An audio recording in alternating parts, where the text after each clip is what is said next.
Hey everybody, Marcos Villegas for Fight Up TV here in Los Angeles. Being joined with Mr. Quinton Rampage Jackson, and he's about to slap me, and he did it again. I know we did it in our last interview. Thanks, man. I'm sorry. I'm addicted to that. I don't know what's wrong with me. As long as you don't do it to women. No, unless they ask for it. Rampage, you surprised everybody. You're going into the Bellator tournament now, February 28th. Talk to me about the decision to enter the tournament. Well, you know what? When I first came to Bellator, I didn't know what to expect. I didn't know that if I was going to do a tournament or not. But those guys just been treating me so well, and they've been so like cool and down to earth. And you know, I'm like, man, you know what? I want to try this whole tournament thing. They asked me to do it. I said okay. They said that's the only way you could be a champion. And I was like, okay, I do the tournament thing. I fight in the tournament. Give it a shot. I wasn't really trying to get the belt and nothing like that because I felt like Bellator, like some other guys probably deserved that spot, that glory to get the belt and something like that. But they was like, go ahead, try this tournament now. You'll love it. And so I was like, okay, you know what I'm saying? I'm going to do this here. I'm going to do it. To you, though, what was like the turning point where you said, you know what, I'll go ahead, enter the tournament and give it a try? Was there like that one moment when you were speaking with Bjorn?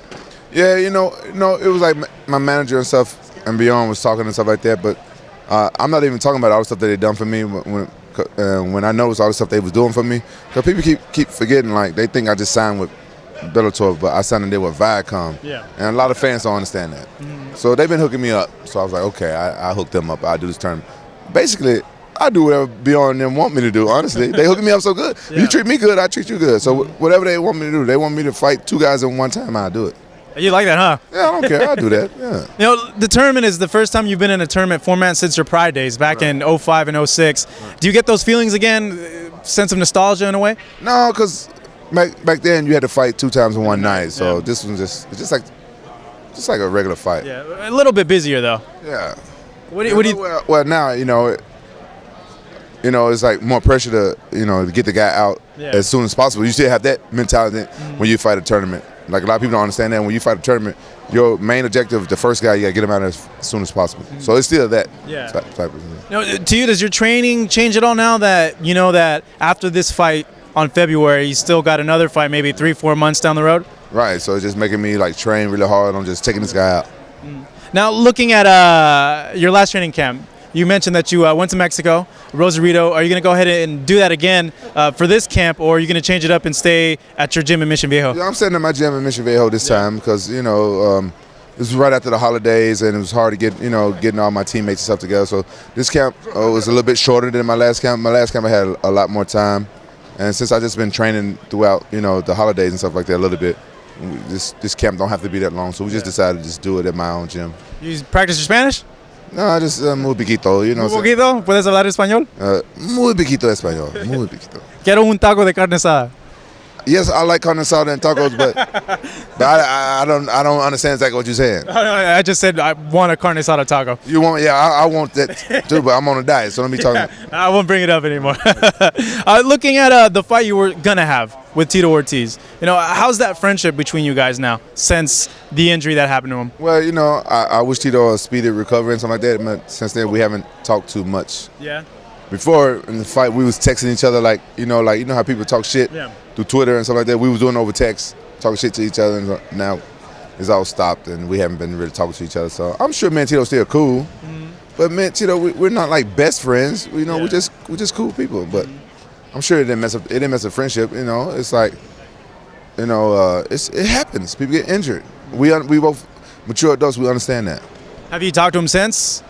I haven't talked. I talked to him when I heard the news. Yeah. And then I texted him that day, like when it broke out, when Bjorn them told me and stuff. I texted him. I'm like, wow. It's done though with you wanting to fight him. It's no desire anymore to go ahead and. I never really wanted to fight him. Well, yeah, it's your homie. Right. So when he got signed, I said, yeah, I'd do it. But it's like when I was fighting Tito, I was going to basically. Tito's going to be my first fight in Bellator. I had a point to prove. My first fight since I've been, injured. I fixed my injuries and I'm coming back. It was my I'm back fight. Like a lot of people don't understand when I beat Beltran. Like when I say I'm back, people are like, oh, you fight this guy, step up in 2 weeks' notice, and you knock him out, blah blah, and you say you back. They don't understand. I'm back to being healthy. I'm back to being motivated. That's what I'm back to. It don't matter who's stepping in the cage at night. And unfortunately, it was going to be my friend Tito, and I was going to knock him out too. I was going to destroy whoever stepped in the cage with me. That it didn't matter who it was stepping in the cage with me that day. I was going to destroy him. So, luckily for him, he dodged the bullet. Yeah. What's going on Twitter? I know you went back and forth with Tyrone Spong. What's going on with that? That boy just trying to bring his name up. Yeah. He's a guy from K1? Yeah. K1 World Grand Prix champ. Yeah. Trying to build a name in MMA, and he suck at MMA. He's trying to build his name up. People do that to fighters like me. They think I'm on my way out, and they can build a name up off beating me. So Tyrone Spong suck at MMA. He's a good kickboxer. Yeah. He suck at MMA. Like, I didn't know who the hell he was. I seen him fight in MMA. I'm like, yeah, please, I will fight him. Yes, I will fight this guy. But he sucked.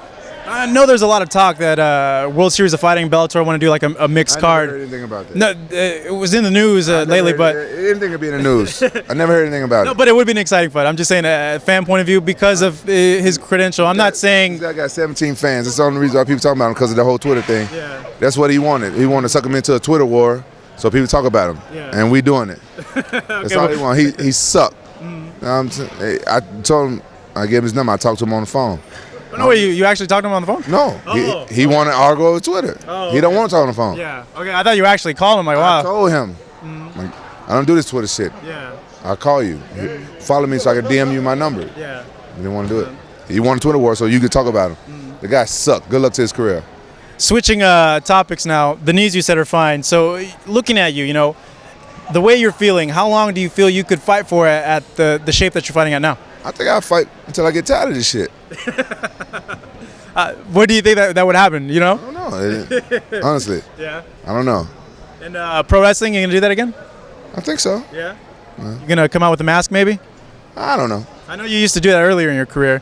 I think one of your earlier fights in Japan. I did that, mess around. One of my friends was the guy who make the mask. Yeah. So to honor him, I wore the mask. He's like my #1 fan in Japan. I don't think a lot of people didn't know about him, but I called him Fake Sakuraba because he was like the first guy to ask me for an autograph in Japan.